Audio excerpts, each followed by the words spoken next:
مرنے کے بعد کی زندگی انسان کے لیے سب سے بڑی حقیقت ہے، جسے دنیا کی رنگینیوں میں اکثر فراموش کر دیا جاتا ہے۔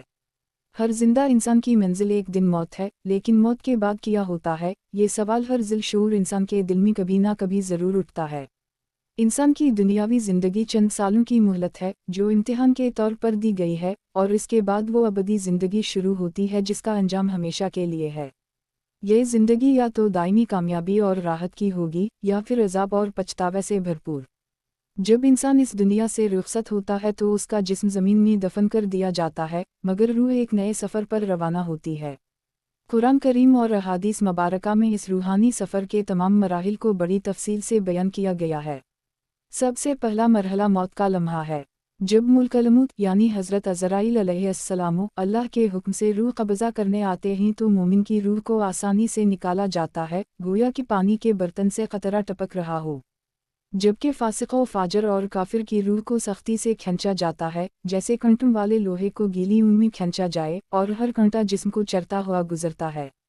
جیسے ہی روح جسم سے نکلتی ہے، دو فرشتے اسے فوراً اپنی تحویل میں لے لیتے ہیں۔ نیک روح کو خوشبودار کپڑے میں لپیٹ کر آسمان کی طرف لے جایا جاتا ہے۔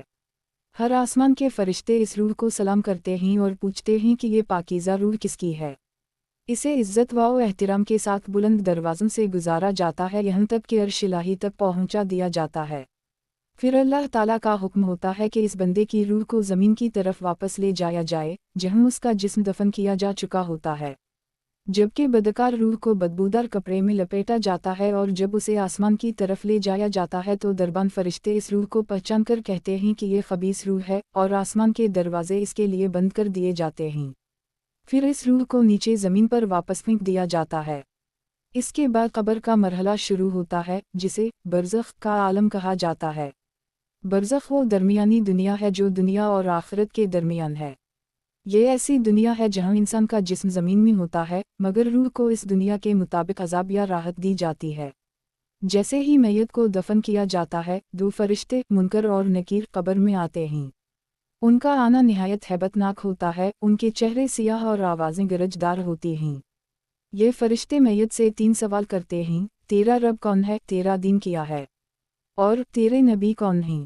اگر مرنے والا مومن ہو تو وہ ان سوالات کے جوابات دے دیتا ہے: میرا رب اللہ ہے، میرا دین اسلام ہے، اور میرے نبی محمد صلی اللہ علیہ وسلم ہیں۔ پھر قبر کشادہ کر دی جاتی ہے، ایک جنتی کھڑکی کھول دی جاتی ہے جہاں سے خوشبو، ٹھنڈک اور راحت قبر میں آتی ہے۔